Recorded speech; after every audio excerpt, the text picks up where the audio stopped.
Bismillahirrahmanirrahim. Alhamdulillahirabbil alamin. Shallallahu wassalamu ala Rasulillah wa ala alihi washabihi wa man tabi'ahum bi ihsan ila yaumiddin. Amma ba'd. Baik, alhamdulillah kita lanjutkan lagi pembahasan kitab Umdatul Ahkam min kalami khairil anam. Kita masih di hadis Aisyah terkait dengan sifat salat Nabi sallallahu alaihi wasallam. Kemarin sudah takbir. Takbir selesai, setelah itu angkat tangan, kemudian meletakkan kanan di atas yang kiri juga sudah. Kelanjutannya, ini kanan di kiri diletakkan di mana? Setelah kanan di atas yang kiri. Apakah di dada, atau di perut, di pusar, atau di bawah pusar? Dalam hal ini para ulama berselisih terkait dengan posisi tangan. Ketika sudah di kanan, ketika sudah kanan di atas kiri. Ya, mereka berselisih pendapat. Di mana diletakkan ini setelah begini?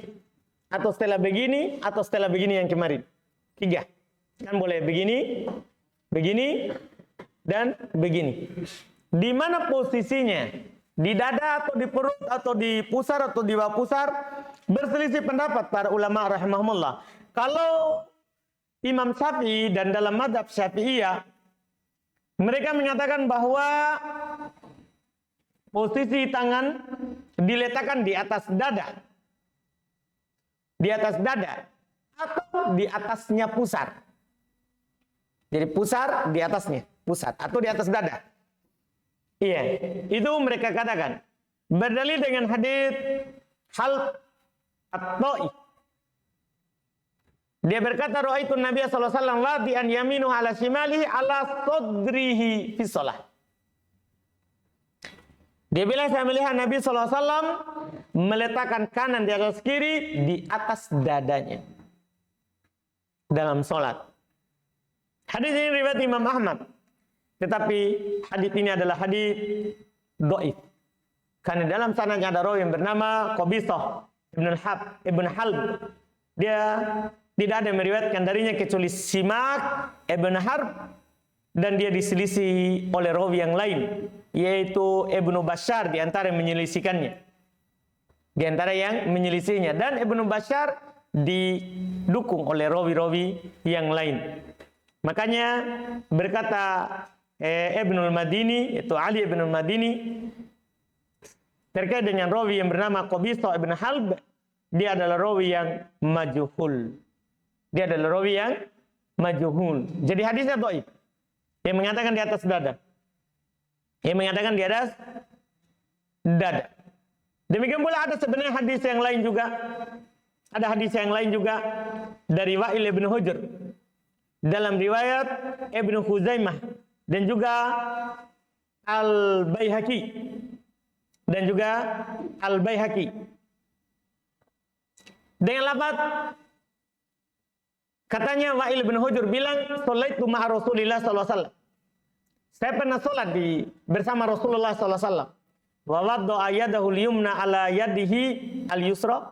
Seperti biasa, Nabi sallallahu alaihi wasallam meletakkan tangan kanannya di atas kiri, ala sodrihi, di atas dadanya. Tapi kata di atas dada dikatakan oleh Syekh Al-Imam Ibnu Qayyim rahimahullah, dia adalah lafaz yang syad. Tidak ada yang mengatakannya kecuali rawi yang bernama Mu'ammil ibn Ismail. Tidak ada yang mengatakannya kecuali rawi yang bernama Mu'ammil ibn Ismail, dan dia adalah rawi yang lemah. Jadi semuanya sama. Yang mengatakan di atas dada, dua riwayat tadi semuanya lemah. Oleh karena itu ada pendapat yang kedua. Pendapat yang kedua mengatakan posisinya saat bersedekap diletakkan di atas pusar, atau sedikit di atas pusar, atau di bawah pusar. Boleh di atas pusar atau di bawah pusar. Boleh. Mereka juga berdalil dengan pertama perkataan Ali bin Abi Thalib. Asar dari Ali bin Abi Thalib. Kata Ali bin Abi Thalib, minas sunnah, termasuk sunnah, wat'ul kaffi alal kaf fi sholati tahtas surrah. Termasuk sunnah seorang meletakkan telapak tangannya di atas telapak tangan, maksudnya seperti yang kemarin itu, telapak tangan di atas punggung tangan, termasuk sunnah itu, kemudian diletakkan tahtas surrah, di bawahnya pusar. Jadi begini, tapi di bawah pusar. Paham kan? Di bawahnya apa? Pusar. Ini kata Ali bin Abi Thalib minas sunnah. Itu perkataan Ali bin Abi Thalib diriwayatkan oleh Imam Abu Daud. Akan tetapi dia adalah disebutkan oleh ulama dhaif jidda. Lemah sekali. Yang di bawah pusar. Ada juga yang lain dalam riwayat Abu Daud juga dari Ali bin Abi Thalib juga sama, riwayat yang lain juga sama. Dia tapi belum bilang annahu yumsiku shimalahu biyaminihi ala rusgi fawqa surrah. Sama dengan cara itu. Dia pegang ini. Ya. Terus di atas begini yang kemarin, terus ada penyebutan fawqa surrah, di atasnya pusar. Di atasnya apa? Pusar. Paham kan? Ini. Tapi ini juga riwayat Abu Daud dan lemah. Syekh Albani rahimallahu taala mendoibkannya dalam Sunan Abu Daud. Lafaz tersebut yang di atas pusar. Iya. Pendapat yang ketiga, dan sebenarnya ini bukan pendapat yang ketiga, tapi disebutkan sebagai pendapat yang ketiga, yaitu menyelisih pendapat yang pertama dan kedua. Itu mengatakan bebas, terserah di mana saja diletakkan. Bisa di atas dada, bisa di bawah dada, itu di perut, di atas pusar, dan bisa juga di bawah pusar. Kenapa? Karena dua pendapat yang sebelumnya tidak ada dalil yang kuat. Artinya yang penting kanan di atas kiri, ya kan? Mau di atas dada, di bawahnya dada, di atas pusar, di bawahnya pusar, perkaranya luas. Yang penting yang sahihnya adalah kanan di atas kiri. Paham kan? Kanan di atas kiri. Itu semuanya luas. Boleh dilakukan.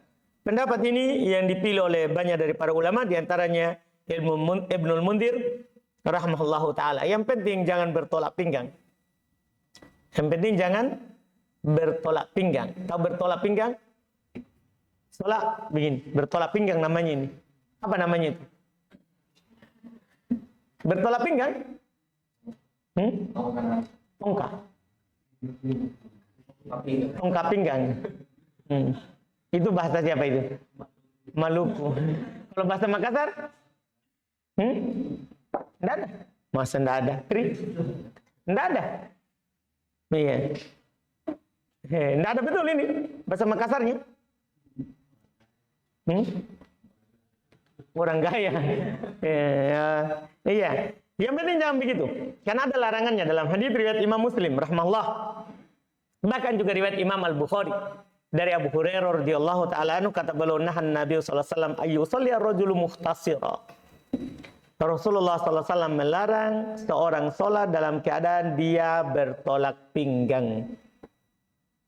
Itu saja. Jadi tangan tadi yang penting kanan di atas kiri, diletakkan di atas dada, di bawahnya dada, di atas pusat, di bawahnya pusat. Yang penting jangan bertolak pinggang. Karena itu dilarang. Ya, karena itu dilarang. Selesai. Kemudian adapun doa iftitah kemarin juga sudah selesai. Nah, sekarang masuk di pembahasan berikutnya. Apa itu? Wal qiraah bi alhamdulillahirabbil alamin. Dan membaca alhamdulillahirabbil alamin. Kalau bacaan isti'adzah sudah, basmalah juga sudah. Sekarang bacaan apa? Al-Fatihah. Bacaan Al-Fatihah. Membaca Al-Fatihah dalam sholat adalah merupakan rukun sholat. Hadisnya jelas, saya kira sama antum, ya. La sholata liman lam yakro bi Fatihatil kitab. Hadis Ubadah bin Samit radhiyallahu taala anhu, bahwa Nabi SAW bersabda, tidak ada sholat bagi orang yang membaca, bagi orang yang tidak membaca surat Al-Fatihah. Bahkan ada dalam riwayat-riwayat yang lain yang dikatakan oleh Nabi SAW, la tajzi'u sholatun la yukra'u fiha bi Fatihatil kitab. Tidak dianggap sah sholat yang tidak dibaca padanya apa? Surat Al-Fatihah. Pernah saat para sahabat Dalam riwayat Imam Ahmad, Abu Daud, dan sanad yang hasan dari Ubadah bin Samit juga, para sahabat ikut membaca di belakang Nabi SAW. Kata Nabi, la'allakum taqra'una khalfa imamikum. Qulna na'am hadda ya Rasulullah. Qala la taf'alu illa bi Fatihatil kitab fa innahu la sholata liman lam yaqra' biha. Kata Nabi SAW ketika para sahabat ada membaca di belakang imam, kata Nabi, seperti kalian membaca di belakang imam kalian. Ya. Maka para sahabat berkata, wahai Rasulullah, benar. Maka Rasulullah berkata, jangan kalian lakukan kecuali Fatihatul Kitab. Sesungguhnya tidak ada solat bagi orang yang tidak membaca Al-Fatihah. Dipahami ini? Walaupun ada sedikit perselisihan di sini, ada yang mengatakan, enggak, Al-Fatihah bukan syarat. Al-Fatihah bukan rukun. Karena Allah Subhanahu wa taala hanya mengatakan dalam Al-Qur'an, faqra' ma tayassara minal Qur'an. Bacalah apa yang mudah dari Quran. Kan apa yang mudah saja, tidak dibilang Al-Fatihah. Tapi yang benar ini ayat umum. Ayatnya apa ini? Umum. Baca yang mudah, yang mudah maksudnya yang dilakukan oleh Nabi. Yang Nabi SAW anjurkan. Yaitu yang dibaca apa siapa? Surat apa? Al-Fatihah. Surat Al-Fatihah. Ya, dan hukumnya adalah merupakan rukun solat. Dan rukunnya di setiap rakaat. Ya, rukunnya di setiap rakaat. Apa dalilnya rukunnya di setiap rakaat?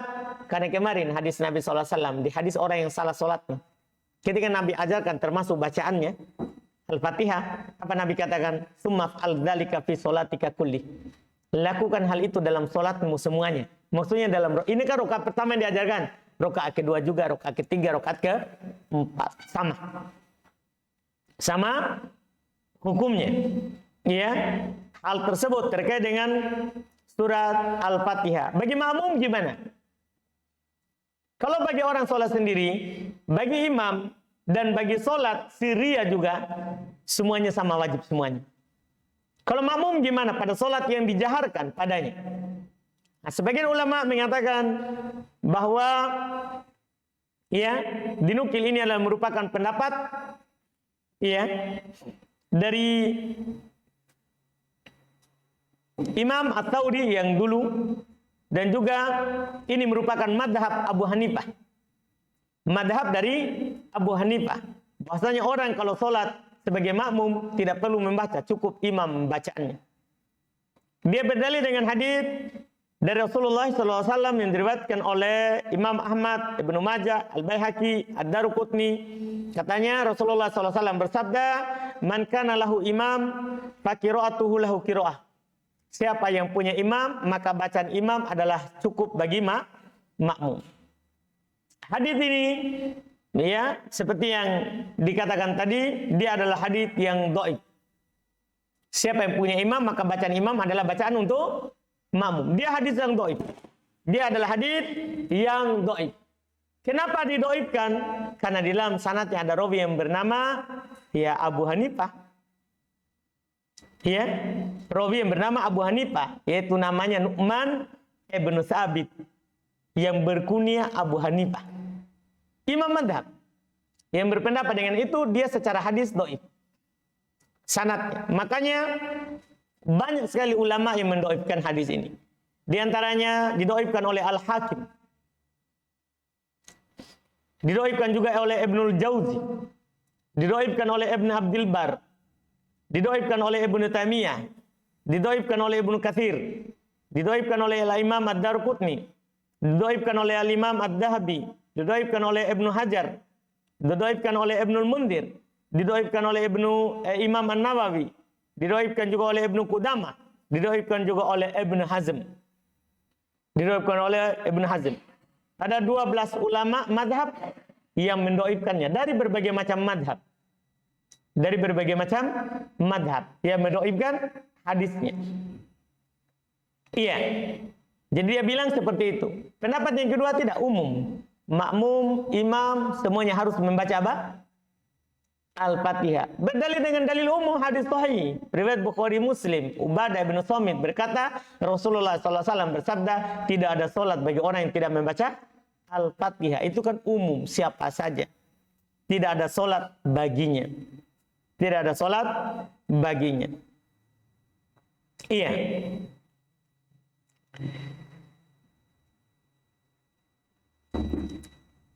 Kemudian setelah Al-Fatihah kita membaca apa? Amin. Nah, pembahasan tentang amin, ya, dalam bacaan amin ini, tentunya makmum mengucapkan amin. Ini masalah jelas. Karena Nabi SAW bersabda di dalam hadis-hadis yang sahih, di antaranya yang pertama misalnya riwayat Imam Al-Bukhari dan Imam Muslim. Kata Nabi SAW, "Idza qala al-imam ghairil maghdubi alaihim waladdallin." Apabila imam mengucapkan ghairil maghdubi alaihim waladdallin, faqulu amin. Maka ucapkanlah apa? Amin. Ini walaupun imam tidak baca amin, kata makmum baca amin. Kan di sini bilang kalau dia baca ghairil maghdubi alaihim waladdallin. Demikian pula kalau dia baca amin, ucapkan juga amin. Karena ada riwayat juga, riwayat Imam Al-Bukhari dan Imam Muslim. Kata Nabi SAW, "Idza ammanal imam fa'aminu." Apabila imam mengucapkan amin, maka aminkanlah. Sama. Ya, bagi makmum. Bagi imam, apakah juga disyariatkan bacaan amin? Bacaan amin? Maka iya jawabannya. Tapi tidak wajib. Kalau makmum, wajib baca amin. Kalau imam membaca amin atau imam membaca ghairil maghdubi alaihim waladdallin. Adapun imam, hukumnya sunnah. Karena tadi idza ammanal imam, apabila imam mengucapkan apa? Amin, berarti imam juga mengucapkan.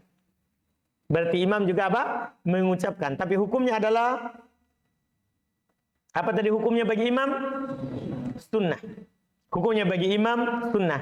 Kemudian yang anak ingin sampaikan di antum masalah amin ini, masalah amin, bacaan amin itu ada 4 bacaan, semuanya boleh. Karena saya pernah melihat poster katanya bacaan amin kalau dibaca begini artinya ini, kalau baca ini. Jadi hati-hati katanya membaca amin. Enggak, itu sebenarnya kan dia enggak tahu pembahasannya. Memang bacaan amin itu ada 4 bacaan.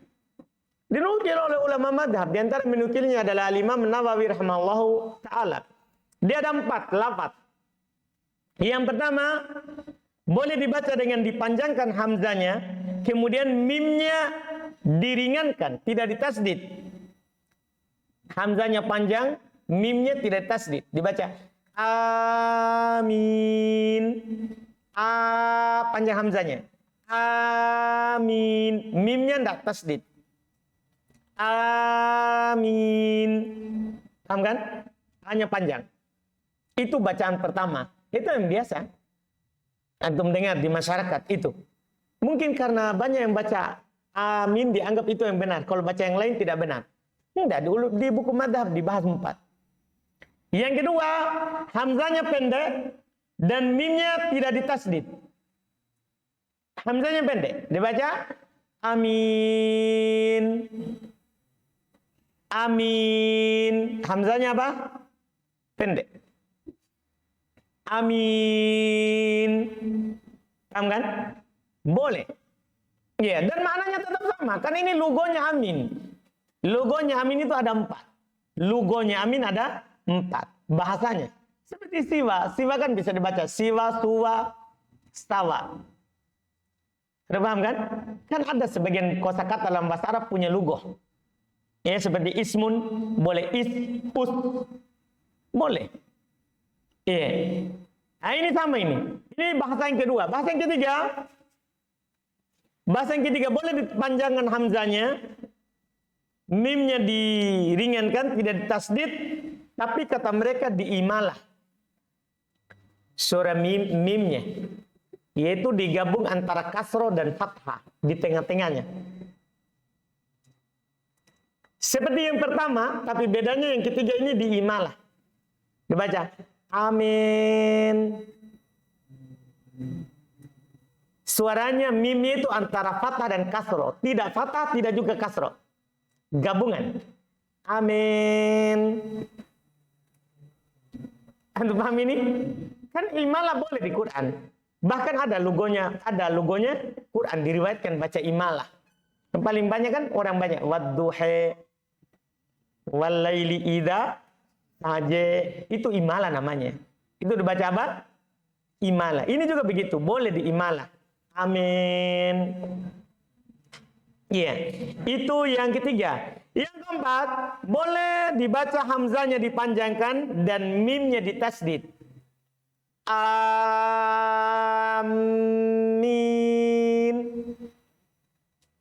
Dipahami kan? Itu yang keempat. Amin. Mimnya tasdid. Mimnya di tasdid. Itu 4 bacaan amin. Sama-sama maknanya istajib. Kabulkanlah. Ya, sama-sama maknanya. Iya. Adapun bacaan setelah surah Al-Fatihah, hukumnya adalah sunnah dan itu disepakati oleh para ulama. Bacaan setelah Al-Fatihah itu hukumnya apa? Sunnah dan itu disepakati oleh para ulama, tidak ada silang pendapat. Kalau membaca surat setelah apa? Al-Fatihah. Hukumnya sunnah. Kemudian setelah itu, kata beliau di hadis, kata Aisyah, wa kana idza raka'a lam yusqis ra'sahu wa lam yusawwibuhu. Adalah beliau kalau beliau ruku, maka beliau tidak mengangkat kepalanya, tidak merendahkan kepalanya, tidak mengangkat kepalanya dan tidak pula merendahkannya. Ini berbicara tentang ruku. Ruku dalam solat, sudah ada singgung di hadis orang yang salah solatnya kemarin. Hukumnya adalah apa? Rukun solat. Ya, dalilnya adalah hadis orang yang salah solatnya dan juga firman Allah Subhanahu wa taala di dalam Al-Qur'an. Ya, Allah Subhanahu wa taala berfirman, ya ayyuhalladzina amanu ruk'u wasjudu. Wahai orang-orang yang beriman, rukuklah dan sujudlah. Wahai orang-orang yang beriman, rukuklah dan sujudlah. Kemudian sebelum ruku kita disunahkan untuk takbir. Nah, ini mulai takbiratul intiqal namanya. Ini yang disebut dengan takbir apa?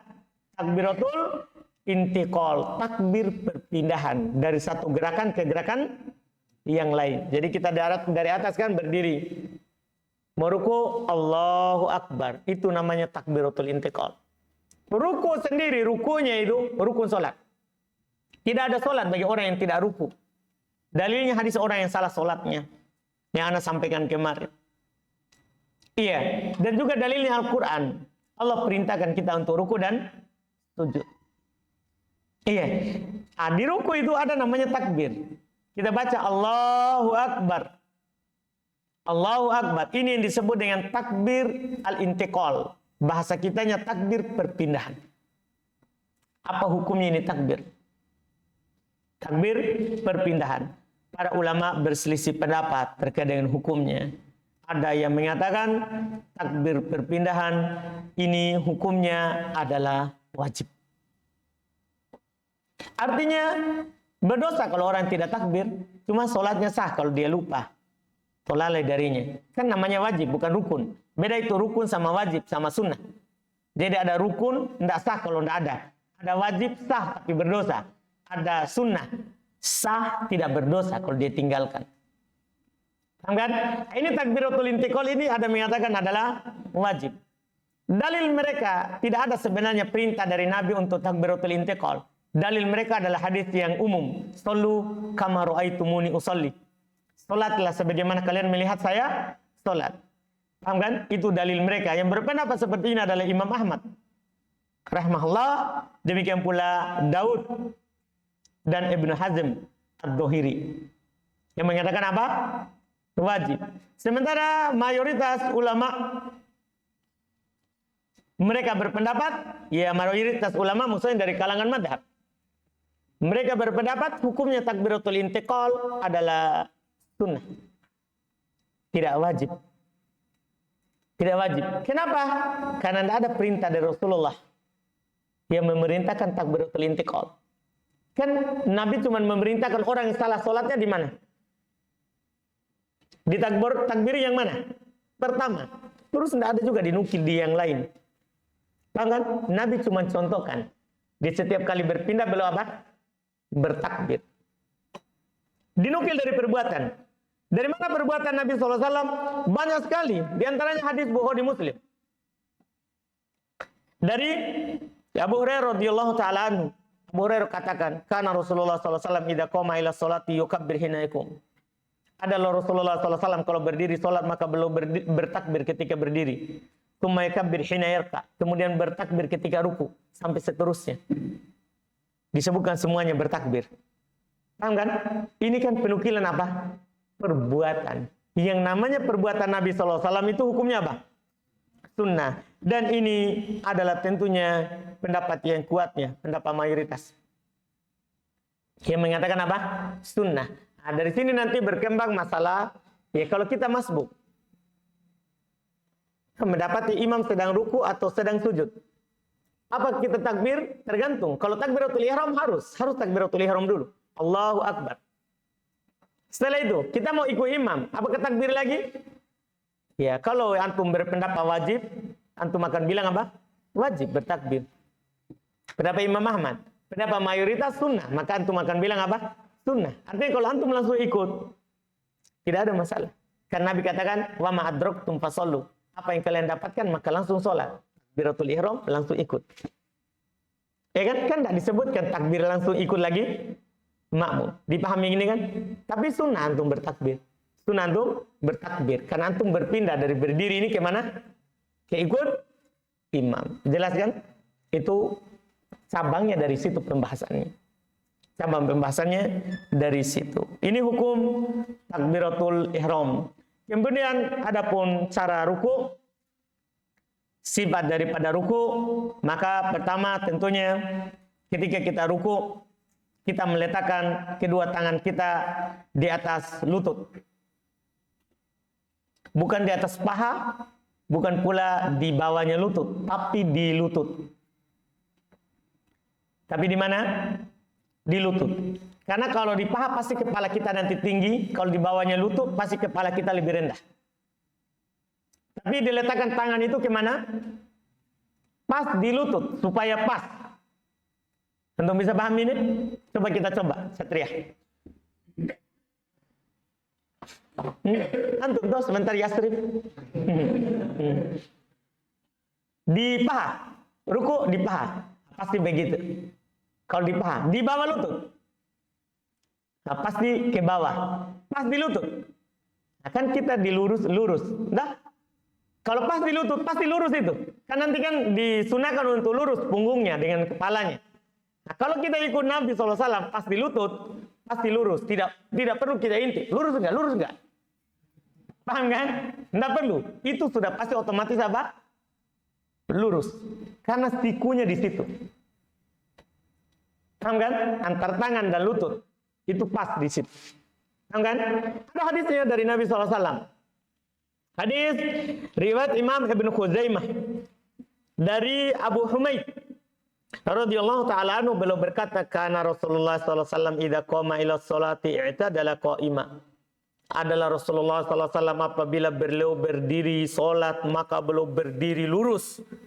Ingat ini, berdiri lurus. Karena sebagai orang berdiri salat sekarang seperti mau jatuh dadanya. Nabi SAW kalau berdiri sholat, beliau berdiri lurus. Karena memang keadaan Nabi SAW walaupun beliau lagi lemas, beliau selalu menampilkan bahwa kuat.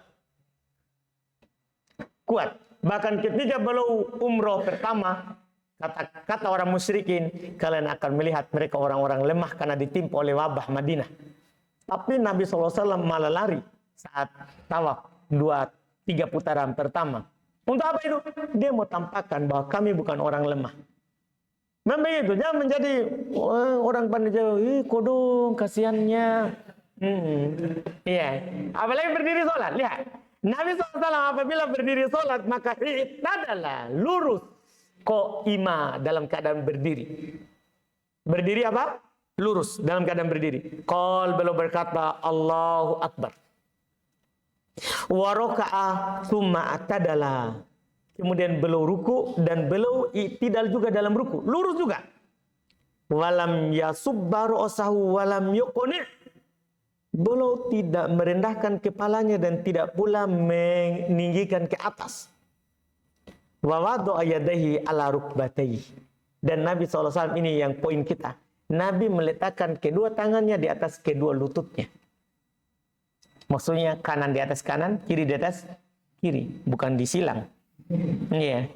Ini riwayat Imam Ibnu Khuzaimah. Dan dia adalah riwayat yang sahih. Juga datang dalam riwayat Imam Abu Daud, Ibnu Hibban, ya. Juga disahihkan oleh Syekh Albani rahimahullah dari Abu Humaid juga. Tapi lebih lengkap, saya akan nukil langsung dengan apa yang kita inginkan, yaitu masalah ruku. Dan ini lebih jelas. Tumma Abu Humaid paling rinci, lengkap dia sampai habis sholat, sampai salam dia nukil. Tapi saya potong yang menjadi poin kita. Tumma yarka, kemudian Nabi ruku, wa yadha rohataihi ala rukbataihi. Ini rinci. Nabi SAW meletakkan telapak tangannya, ini namanya roha. Ya, raha. Iya, bahasanya orang Buton ya, raha. Iya. Ini namanya roha ini. Nabi letakkan telapak tangannya ini di atas lututnya. Di atas apa? Lututnya. Summa ya'tadilu fala yasubba ra'sahu wa la yuqni. Kemudian beliau itidal, lurus, dan beliau tidak tundukkan kepalanya, tidak pula beliau naikkan kepalanya. Dipaham kan? Ini ketika ruku, itu sifat yang pertama.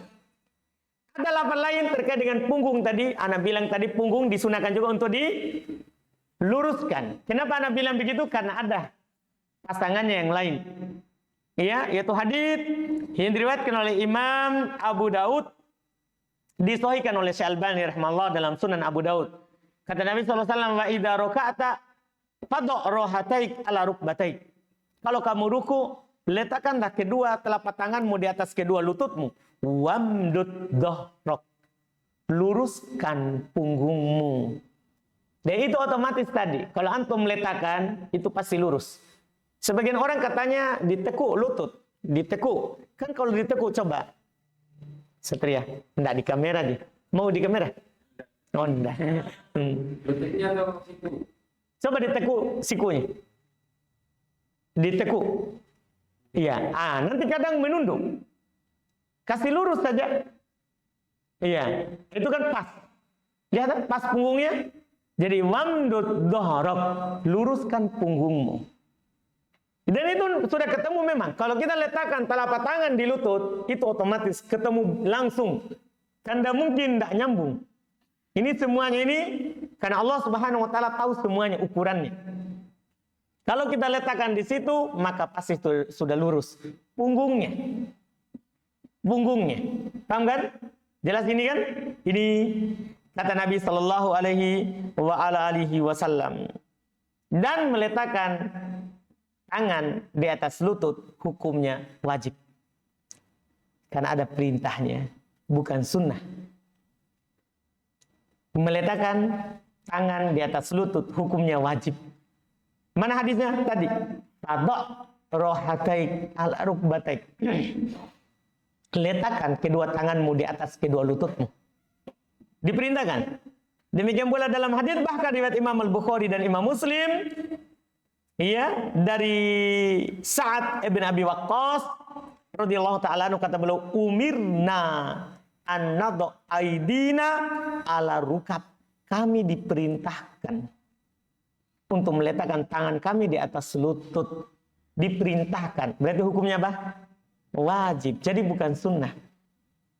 Bukan sunnah. Hukumnya wajib. Ini cara pertama terkait dengan punggung, tangan, terus kepala. Cara kedua, berikutnya terkait dengan kaifiat ruku, disunahkan untuk menekankan kedua tangan tadi ke lutut.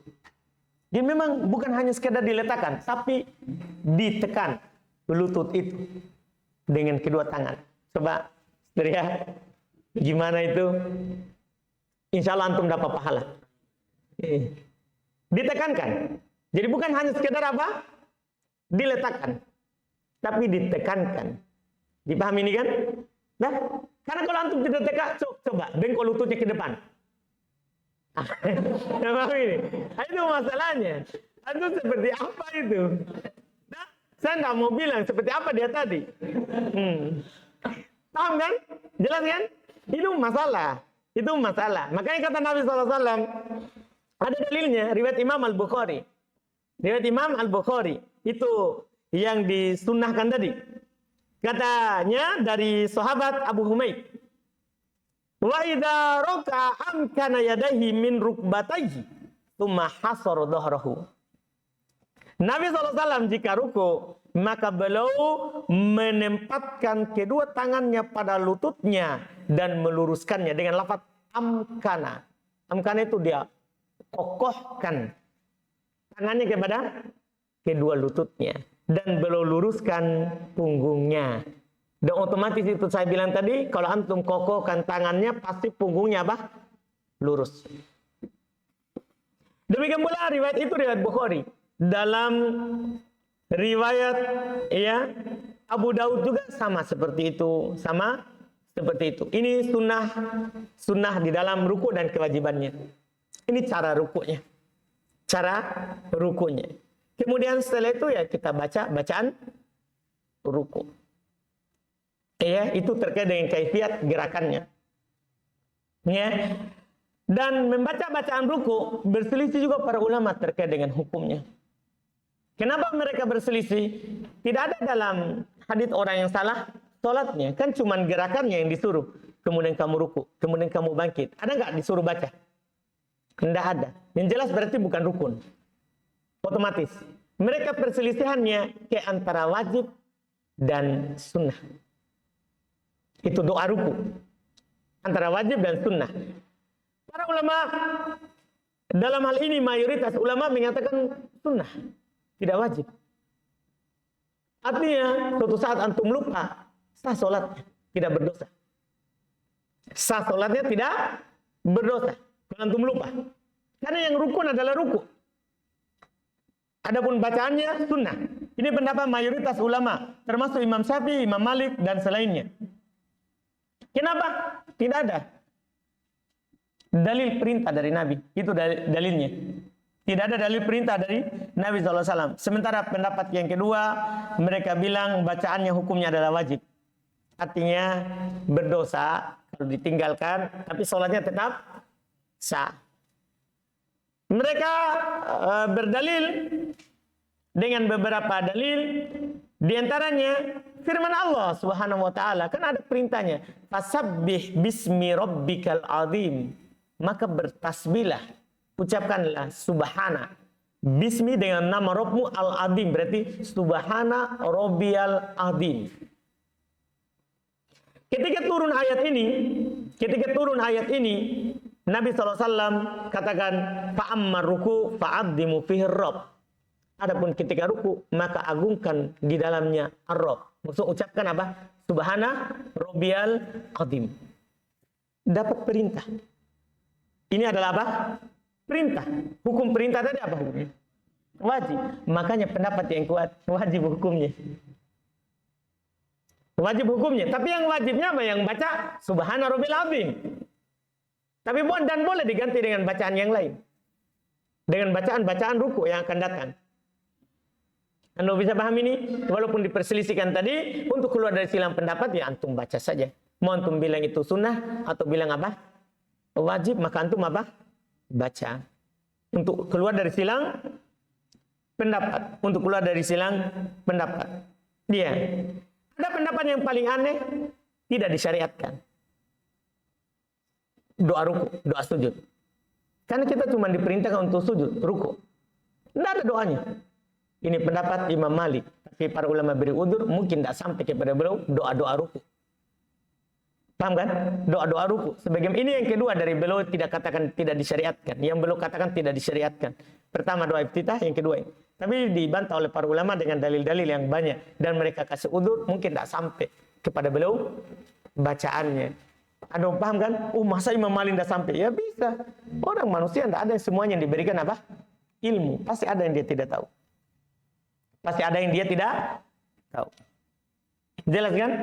Ini terkait dengan ruku. Adapun bacaannya, maka banyak yang sahih dari Nabi SAW. Pertama, dengan bacaan ya doa ruku dan doa sujud yang ada dalam Sahih Bukhari dan Sahih Muslim dengan bacaan Subhanakallahumma rabbana wa bihamdik Allahumma ighfirli. Subhanakallahumma rabbana wa bihamdik Allahumma ighfirli. Subhanakallahumma rabbana wa bihamdik Allahumma ighfirli. Itu riwayat Imam Al-Bukhari dan Imam Muslim. Ini doa ruku yang paling sahih. Paham kan? Ini yang pertama. Bisa dibaca. Dan ini dalilnya mayoritas. Kenapa tidak wajib? Dalilnya mayoritas ulama kenapa tidak wajib? Karena Nabi kadang baca yang lain. Kadang baca Subhana Rabbil Azim. Kadang juga baca apa? Apa namanya? Ini. Subhanakallahumma bihamdik. Terus Allahumma ighfirli. Ini yang dalil mereka. Makanya sisi pendapat mayoritas juga itu kuat. Yang mengatakan apa? Sunnah. Makanya untuk keluar dari sila pendapat, baca saja. Iya. Ini doa pertama. Doa kedua, ini datang juga dalam riwayat Imam Muslim. Dengan bacaan Subhana Rabbiyal Azim. Dengan bacaan Subhana Rabbiyal Azim. Iya. Adapun kata wa bihamdi itu tambahan di luar sahih.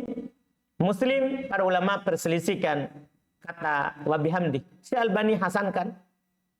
Ya, tapi banyak dari para ulama mengatakan syad. Itu salah riwayatnya. Karena dalam riwayat Muslim buktinya tidak ada wa bihamdi. Yang ada sampai apa? Subhana Rabbiyal Azim. Sampai di situ riwayat Muslim. Di luar Muslim ada tambahan wa bihamdi. Subhana Rabbiyal Azim wa bihamdihi. Paham kan? Tapi itu dianggap syad. Itu riwayat yang salah karena menyelisih yang lebih kuat. Apalagi ada tambahan dalam riwayat lain lagi, salatan, 3 kali. Itu lebih syad lagi. Tambahan 3 kali. Karena penukilan angka tidak ada. Terserah untuk membaca 1 kali. Yang wajibnya itu yang mengatakan wajib. Wajibnya sekali. Subhana Rabbiyal Azim. Itu yang wajibnya. Kemudian kalau diulang-ulang, tidak apa-apa. Kata angka 3 pembatasan. 3 kali doib. Itu asli. Biar Syekh Albani doibkan. Yang Syekh Albani sahihkan itu yang sebelum kata 3 kali. Wa bihamdihi. Paham kan? Iya. Itu bacaan yang kedua. Bacaan ketiga, boleh antum baca juga subuhun kudusun rabbul malaikati warruh. Subuhun kudusun rabbul malaikati warruh. Boleh antum baca itu. Itu bacaan ketiga, itu riwayat Muslim. Jadi itu anak tempatkan yang pertama tadi itu Bukhari Muslim.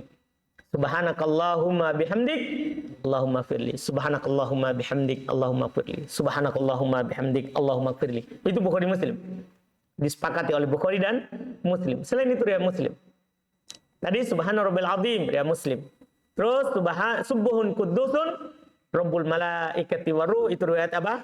Muslim. Boleh juga dibaca.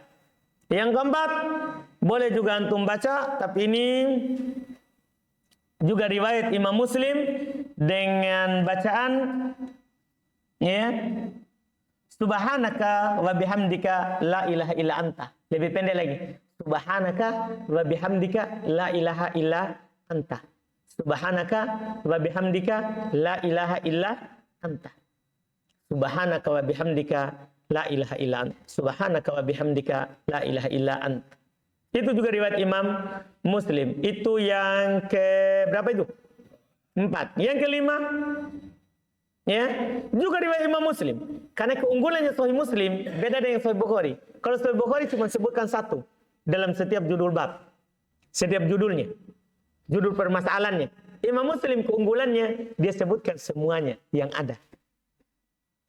Dipahami kan? Iya. Cuman Imam Muslim tidak pakai judul. Jadi kadang orang mencarinya di mana ini karena tidak pakai judul. Kalau Imam Bukhari keunggulannya belum ada judulnya. Ada judulnya. Maka Imam Muslim belum sebutkan banyak periwayatan. Kenapa? Karena tidak ada judulnya. Cuma langsung disebutkan saja secara berurut. Dipahami kan? Iya.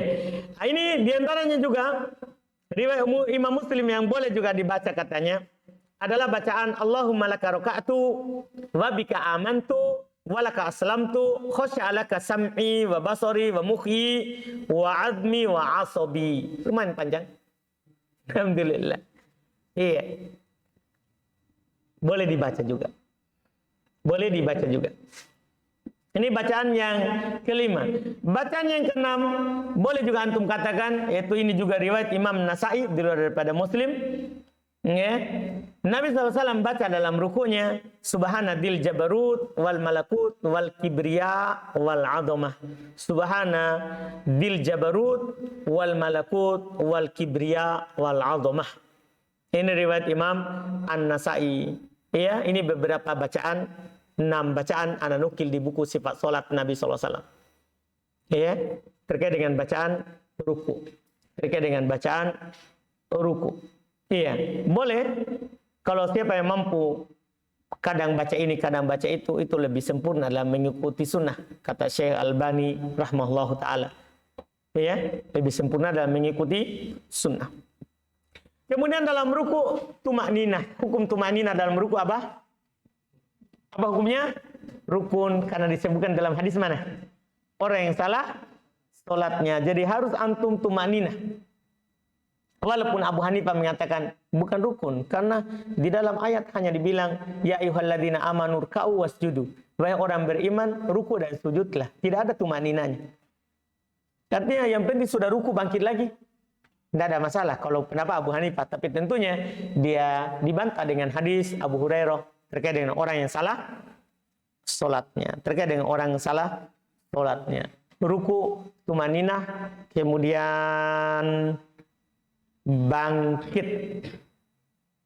bangkitnya berikutnya lagi.